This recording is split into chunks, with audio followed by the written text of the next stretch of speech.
Welcome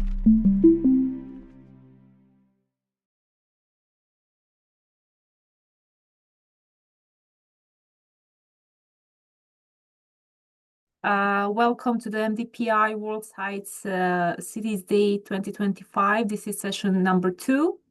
I'm Anita Mahmutovic from MDPI, and I'm really delighted to be your host for the today webinar. So let me just share my screen, please, so that I can present you the today information about the webinar. So basically, first of all, I will use also opportunity to tell you something more about the MDPI and to give you some short introduction of our company. MDPI is a pioneer in scholarly open access publishing. MDPI also has supported academic community since is in Basel, Switzerland, and also we have a mission to foster open scientific exchange in all forms across all disciplines. Our 491 diverse and open access journals, including also 482 peer-reviewed journals with 9 conferences journals, we are supported by more than 115,000 academics experts who share our mission, values, and also commitments to providing high-quality service to our authors. With next one, I would like also to tell you more about the journals that has been organized with this with the collaboration. So basically, this webinar has involved the organization of the journals Construction Materials, Vehicles, Smart Cities, Automation, Applied Science, Climate, Remote Sensing, Atmosphere Meteorology, and the World. All of these journals are international peer-reviewed and also open access published by MDPI. Then here is the program for today's webinar. So basically, and unfortunately, must to say, today we have just one speaker, that is Professor Arkavind from Malaysia. So he will have 20 minutes to present his presentation. After that, we will have Q&A session for 20 minutes. Any question that you might have for him, you can leave in Q&A section in the below of the desktop, and after he finished his presentation, he would be happy to reply to all your questions. So yeah, unfortunately, the other speakers were not able to join us due to health issues they had faced this morning.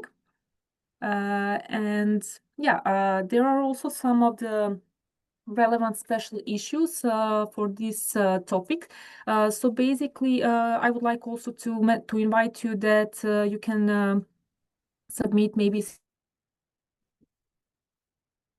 some of your potential are closely aligned with today's topic. So we really encourage all the researchers here to consider submitting their work within those 3 special issues.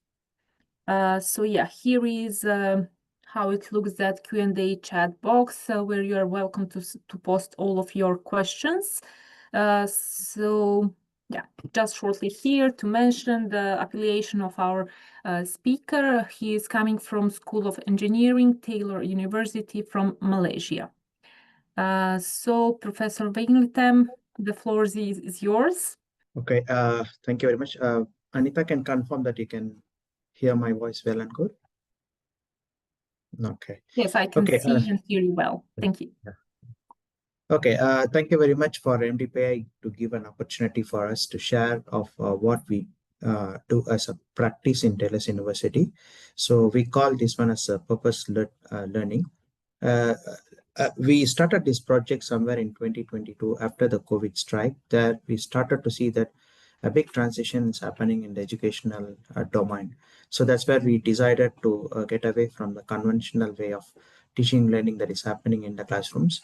And we want to get a meaning and a purpose of our teaching learning pedagogy that happens in the university, and how does it impact that one in the as an outcome for the community in the whole. So the community means like it can be an industry, it can be an individual, or it can be a government, or it can be a society. So in order to do that one, we try to bring in the Sustainable Development Goals as our framework. Then we try to bring it as some sort of operational component. We call this as an impact lab. We created about 11 impact labs that is targeting for the 17 SDG goals.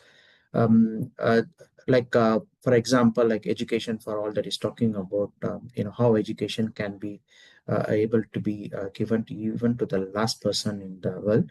Likewise, we also have several other labs that is targeting for different type of impact labs with a purpose mission to see that um, uh, the impact can be achieved in a short term or medium term or in long term in some of the projects we do.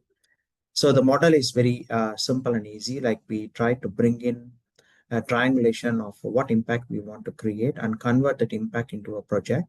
And then we align that project with the curriculum we are uh, we are running in the university as an academic, and how this curriculum component can create a value proposition and that can directly imply to that of the beneficiary.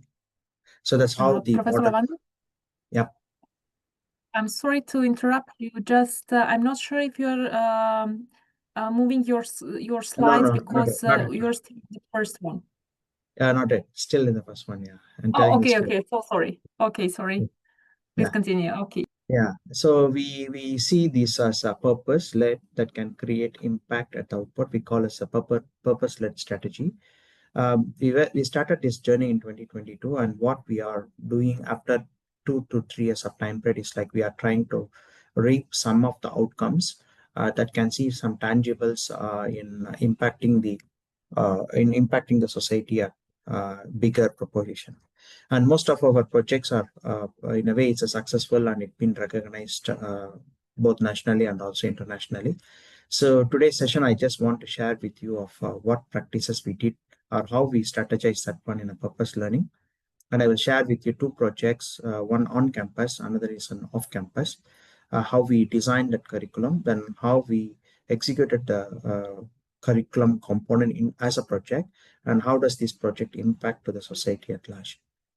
So the title of today's presentation is Harvesting the Value of Water, where we try to address this SDG 6 as a component that can, how to make this SDG 6 component um, uh, to be mature, right? And it is able to create a direct value for water in terms of sustainable farming, both on campus and also off campus. My name is Aravind, and you can call me Aravind, it's more easier. I'm from Taylor's University, Malaysia. Yeah, so let's move on. Okay, so to make this one to be alignment, the first thing is like we need to make sure that it is aligned well within the boundary of, as I mentioned, like uh, as an university, our prime objective is to come up with a different type of pedagogy approach there. And of course, this one needs to be supported by the management or the governance who is actually running the entire shows. The governance include both the employer and also the professional body that is actually endorsing the pedagogical delivery. Now, of course, the direct impact is on the community and the societal outcome. So what we try to link these three is to align with that of the SDG. Again, in terms of ESG, we want to make sure that the projects we do, the outcomes we want to deliver, it's something that is directly impacting the environmental. It creates a social value. At the same time, it is also something which is affordable, I could say that, or it can be said that it can improve the economic status of the beneficiary at the end point. So of course, all throughout all this process, we do mention ESG as a key enabler for the entire SDG component there. So that's how we try to plan in terms of making a triangulation to say that the university being the prime partner, the beneficiary is the community, and we also go with partners who can bring our ideas, our project outcomes into the society. Like for example, NGOs play a major role in bringing our projects to our community. particularly when we talk about medical sciences and also engineering applications. We need somebody at the ground level who can execute the project very well. Okay, so that's why you can see from the screen is the left side. We started this the Impact Lab, which I mentioned. So I was the founding director for one of the Impact Lab, which is called Clean Technology Impact Lab. So this lab is actually addressing to the SDG goals of 6 and 7. Six is for water related issues, and 7 is addressing the issues related with energy. Of course, to execute the entire idea of the projects across the different scenario, we need to have a framework. So we designed this framework, what we call as an impact framework, because at the end we want to measure how actually this execution of the project individually gives an outcome that can relate to the SDG indicator, and cumulatively we want to collect from the lab perspective of in a particular year how much of impact we have created for each of the sub indicators of this SDG. So that's why we try to measure our outcome using this sixth component, IMPACT. So innovation, how much of innovation happens during the process, what type of peoples we bring into the projects, like what type of action projects we have created, what values we co-create in the process, during the process, and how the transformation is happening in terms of economical values or societal impact. So what I'm sharing today is the 5 key projects. Of course, we have done many projects with the past 2 years, but I just pick these 5 projects as something which is very close to our operational part. That means I can say it's a successful outcome there. So Bison, for example, is a project where we try to create a urban form within the Taylor's campus. Because at Taylor's we have the hospitality and tourism course where we have our students running their own hotels, right? We have about 3 hotels inside the campus. And the feeder for the hotel, like for example, lettuce, some sort of crops. We want to make sure that we grow that one in our living lab model in Taylor's University, and the outcome of this one is straight away linked back to the hotel. So in the process, the farm which is able to grow the crops is maintained and designed developed by the student, and the outcome of this farm, right, that is the crops and other thing is used to buy the students in the kitchen from the hospitality tourism courses so it becomes like a circular economy type, like where we try to we grow ourselves and we use that one for the beneficiary for the people there. Green Wall is another project where we have a beautiful lake in the campus. So we want to make sure that the lake water is getting purified then and there. We also have a lot of hand wash water that is left out. Usually these waters are generally of no use there. We use a bioremediation process. We build our own green wall structure there, where we try to take this input water as a grey water, and we try to convert that one using the plant growth. Of course, it is using this drip irrigation method, where we try to reduce the toxic content of this water level, and the output of this after you do the remediation, this is used for secondary purposes like gardening the plants and other purposes. So this is a second project which we call as a green wall project.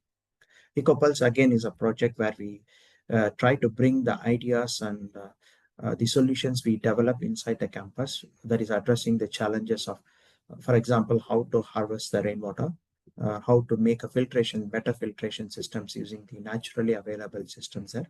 So we use our students to develop these solutions in the laboratory.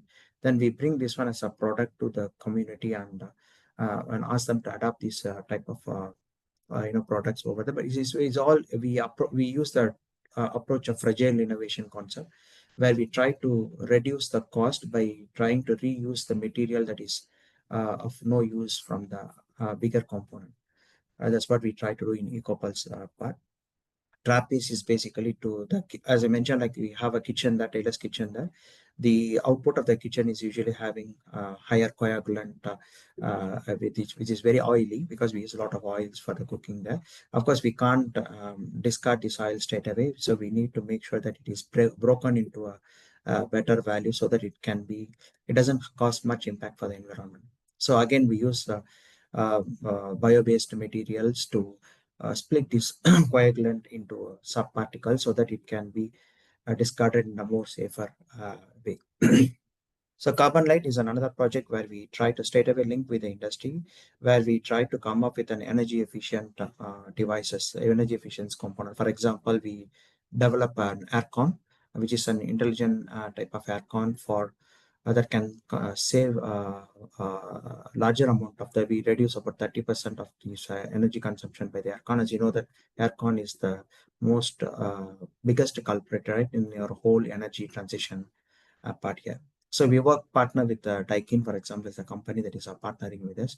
We develop the idea through our students, then we give this the idea as a concept, then we develop as a prototype, then we bring this prototype and partner with this company, with the industry, and now our idea is now in China. It's in the next stage of coming up with next stage of work, next evolution of your aircon over there.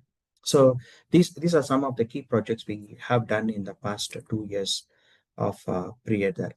Of course, as I mentioned, our framework is our intention is very clear with the purpose. We want to make sure that there's a purpose in whatever we do, even a simple assignment in one of the module.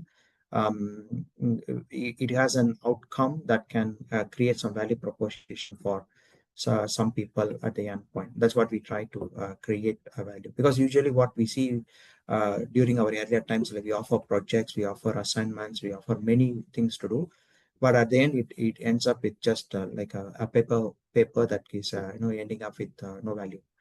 So that's why we try to make it to be a purpose-driven approach using this framework. So I don't want to go through this one. I think later Anita can share the slide with the participants over there.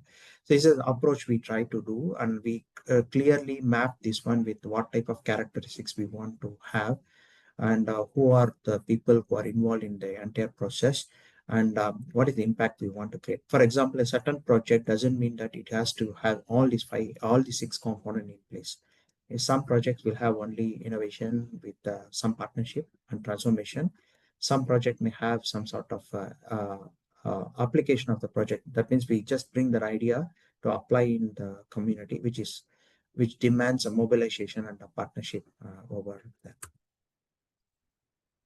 Okay, so as you can see here, these are the projects which I just presented, that we have about out of these 5, for example, you have a greater proportion of on-campus, because on-campus is generally is easy for us to have a control in the sense like we have considering the number of students we have in a module and the operational challenges. Usually we started in 2023 as most of the projects are on campus. In 2024, we moved back into many projects outside our campuses there, which is furthering up in the different shape in the next in 2025 and 2026. So I will share with you 2 projects. One is on off-campus, another is on campus. This is an off-campus project, call this as an equitable project. Again, as I mentioned, we identify the challenge, then we try to bring that challenge into the curriculum. Then we try to see that which modules can be mapped. For example, in this case, we map engineering students and architecture students, because the purpose of this project is to build a rainwater harvesting system for the villages, so that they can use this water to grow their own farms, so that they can make a living out of it. So of course, we also thought of an additional value to see that if there is because rainwater is seasonal, we want to see that if there is a possibility for us to come up with a centralized source of water resource. Of course, the rainwater harvest becomes a decentralized. That means each house may have a rainwater harvesting system. The capacity may be very limited over there. So that's why we try to triangulate again. We come up with we look at around, and we found there is a stream next to the villages. We try to bring the water then we try to pull that one to the centralized mechanism to see that it makes to have a gravity water. You can see from the second slide here, the gravity water and the rainwater harvest. These are the sources of the water where we try to see the potential of the water can be used for application for the villages who doesn't have access to water. So of course, clean water is another step there, but at least the first step is to have them access for water. So we bring this together. One is a decentralized way, another is centralized way. The gravity water is a centralized approach. Rainwater harvesting is a decentralized approach. So that means in the village, a particular house will have both rainwater harvesting, and if they want much water, then they go for the gravity source, which we bring the water from the river source. Then we store that one in a centralized big tanks so that the villagers can go and use here. So the entire thing is designed by our students. Then in the process, we also give the students, we bring this one into the subjects. Like for example, rainwater harvesting, we ask the students to come up with what type of devices they can develop for having a rainwater harvesting system using fragile innovation concept. Fragile innovation is something like we try to reuse the materials what we can from the equipments which is already losing its aging part here. Of course, all this one needs money, so that's why we went for the funder to get for money. We seek money from the funder. Petronas is our funder for the entire project. The project spanned for about 2 years of time period, and we successfully developed the solutions for the villages there. And I would say that it actually improves the villages livelihood by about 30% of income within the span of 6 to 8 months of time period of the complete execution of the project there. So these are some of the examples which you can see from here, how the students are able to go through this different process in terms of when they pitch the idea. We also invite the industry people to come and give their feedback. And during the process, the students also gain this type of engagement from the industry, getting their first-hand information of the feedback and what they have to improvise before they want to come up with the end product, right? End product that can create value for in this case is for the villages. So this is on-site where we bring the students and also our team members over there. We spend some ample hours of time period there to come with the ideation process. Then we come up with the brainstorming. We went to design the system, then see the mechanical integrity because it's involving straight away the end user. Of course, we want to have some sort of integrity in terms of operational. So we bring partners like, for example, Malaysian Green Building Index people into the project and ask them to come and validate whether our design is on par with the operational condition or whether it is good enough for the people to use the water. Because water is another issue with the water is like the consumption of the water might create some sort of health problems at the later part. So we are very particular to tell the villagers not to use for consumption. We encourage them to use for the secondary type of application. But still, we want to make sure that the water that is of they are harvesting is having a proper filtration systems, proper remediation is done before it is put into the tank over there. So we measure the pH content, what is the turbidity level, whether it's safe for consumption or not. Of course, we employ the third party to come into the picture to validate the entire process over there. So we have done this execution of starting the project in 2025. We have completed the entire project where we address these SDG goals from 1, 2, 3, 6, 8, and 17. Now we are moving to the second phase where we are we are adopting the same village. And now we are going forward to see that how we can make a difference in the next level in terms of, because during the process of doing this entire project, we also find there is an opportunity for us to create value proposition for the education for their kids, villages kids around there. There is a possibility for us to give an awareness in terms of the health issues. Now we are in the process of seeking funding, coming up with a blueprint before we want to start to execute the project in 2026 and 2027. So as a whole, like we see that the purpose of the first phase is to cater for the economic point of view. The second phase is about the health point of view. So our plan for example 6 or 7 years of time period is to say that we want to create a living lab model outside the campus, and we want to bring this model and share with the other people and encourage them to have a simple approach like this one, and they can make a lot of difference in the near future for everyone. So this is our report, and of course we have been in the limelight for quite some times. Like we are the finalist for the IET Global Award this year. We are also participating in the QS Reimagine Award as a finalist for 2 of our projects. We are also finalist for the education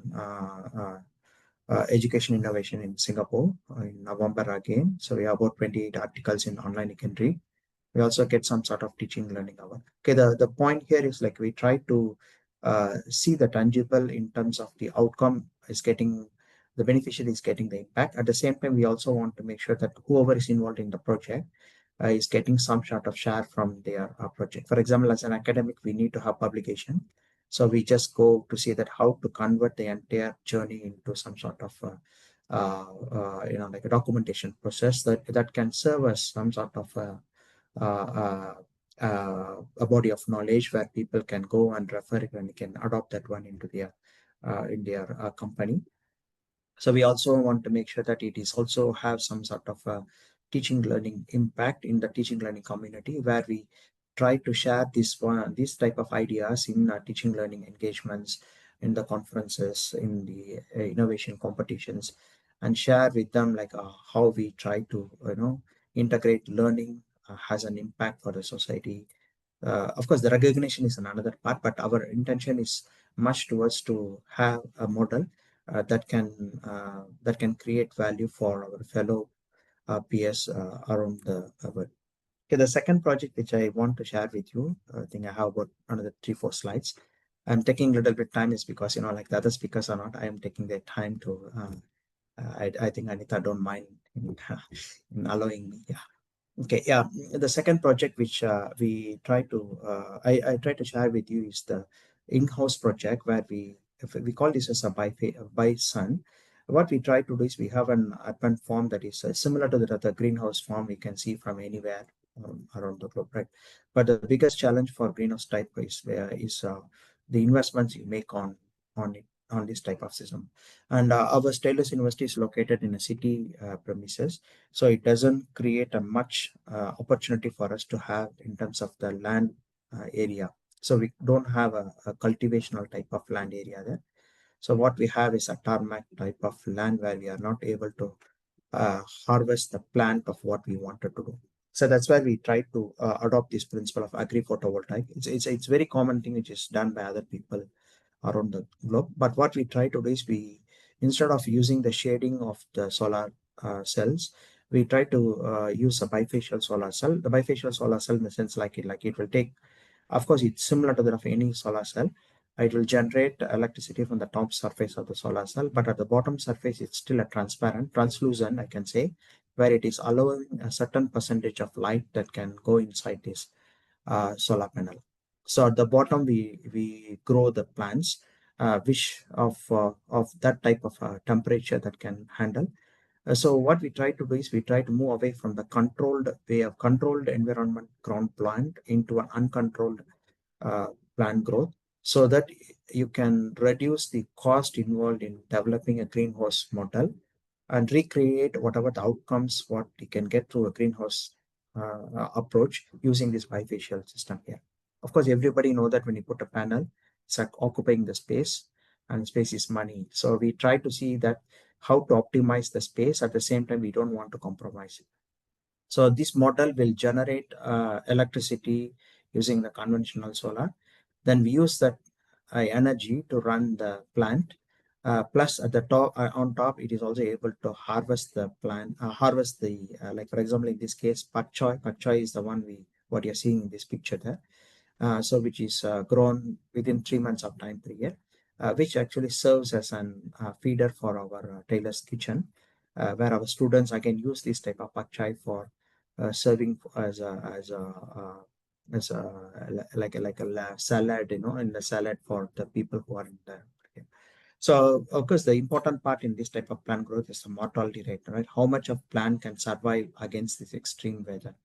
So again, we have proven it like it is lesser in terms of the controlled type of environment. This type of uncontrolled can still survive at the tarmac surface is the one that is actually generating a lot of heat.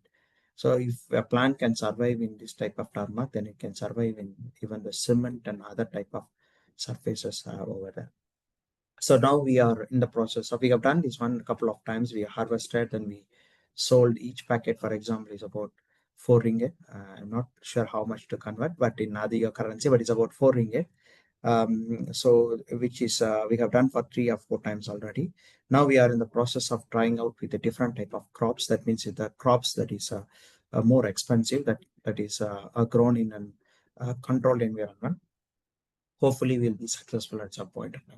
So in this case, what we try to do is we try to bring some innovation value. Of course, this is involving plants, crops, that means you need to have people coming from a background of biosciences.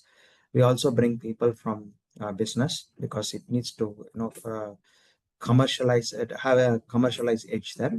So we bring students from business, we bring students from biosciences, we bring students from engineering together. And I know meaning that each of these students belongs to one of the modules, and each module will have some component of assessment that is mapped with the entire project at the end. So this is one you can see on the middle picture is the panel, the solar panel there, which is a bifacial part here. And then this is the growth on the left side. On the corner, you can see is a plant, the first harvest. And of course, we send this idea to international arena. And then we also promote our students to go and experience of firsthand in terms of international competition to see that how they can be how the value of this project can be from the students' point of view, so that we want to have this type of the positive thinking process in the students to say that like whatever they do in the university, they can create an impact while they are as a student, rather than thinking like when I go to industry, I will start to create value. Okay, we try to remodel. This is a remodel of what we try to do from the urban form. On the right side, you see is the urban form. So we have concluded the project in 2025. Now when we are doing the project, again, we find an opportunity to see that as you can see, the exterior, it has fans. The fans is actually free revolving, and it's a free energy. So during the process of the execution, we found that it's an opportunity for us to harness this rotational energy. So now our student is now building a wind turbine, which can be able to put at the exhaust of this fan. As the fan sucks the inside air and throw to the outside, in the process, it will be able to rotate the turbine, and the turbine will be able to generate electricity. So this project is currently ongoing. So what we try to see is like when we are doing a project, we try to see that whether there is an opportunity for us to see that any other problems or any other optimization we can do within the setup over there. Then we bring back again as another project, another module. Then we map it to the students, then ask the students to develop the solution. Then we bring the solutions to the beneficiary and want to trust it back. So actually, this actually helps you to understand like we are not in terms of having a project done, then we stopping, but it becomes like a sustainable over the period of time. And every time when we do the project, it is not the same person that is going to, continue the project. Rather, it's going to be like, so when I do the crop project, the bioscience project was done by the bioscience people. The energy project is done by my colleague from energy field. The environmental aspect is done by the environmental people. So it doesn't give one dimensional, but it gives a multi-dimensional for people to come in over there. And of course, it's very difficult for us to convince people when they are in the boardroom, when they are in the project execution phase. But during the process, we start to learn a lot of things from each other. So we started to see the value of the cross disciplinary and multidisciplinary values that can bring to the project. So we moved, for example, 40 people getting impacted in 2023. Now we are almost 4 times of impact we created in 2024.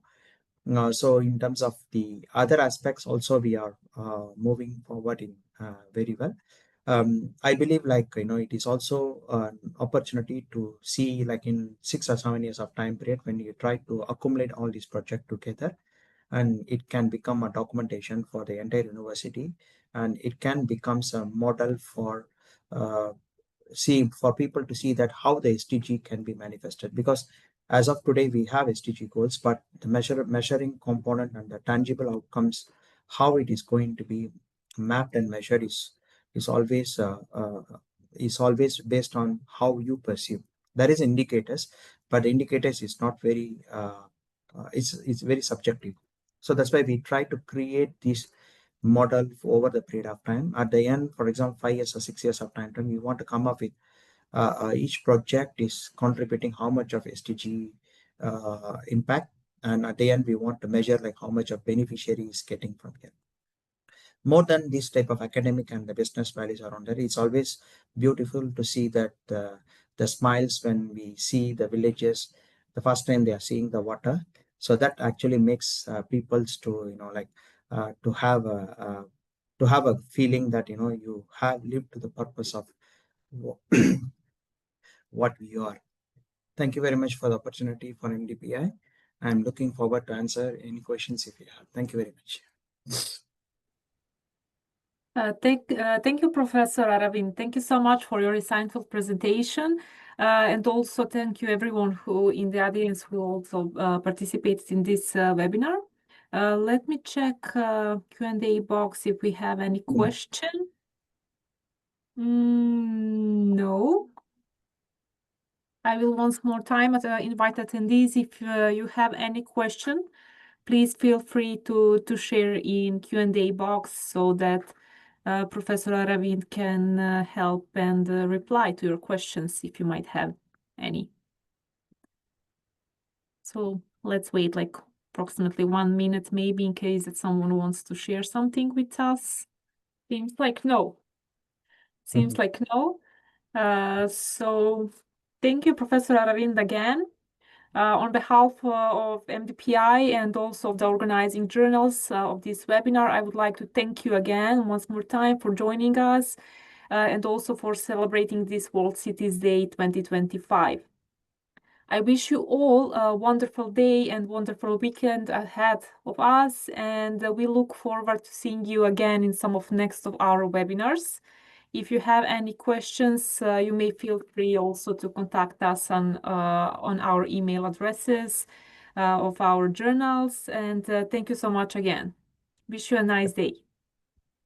Bye-bye. Bye-bye. Thank you, everyone.